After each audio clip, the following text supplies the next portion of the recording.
जुड़े बिना ही टूट गए। लेकिन ये तो बताओ जरा, जब आँच ही नहीं हो रही है तो आलू कैसे भूनोगे? और ये क्या चल रहा है? कुछ नहीं पके अभी। क्या कर दिए आलू? काले नहीं कर दिए? पके, हैं? पके ना अभी। पके पकाओ मंदी आंच काले पे। हो गए। आलू वाले बवाल। इतने काले हो गए मगर अभी तो पके नहीं। आलू पका लो, आलू खाने का बड़ा मन कर रहा है, पकाओ इसको।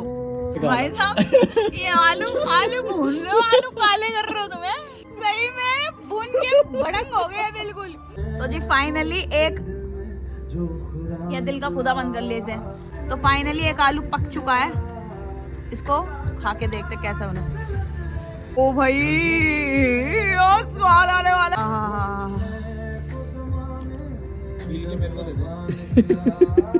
मेरी बारात में आ रहे हो तुम हैं?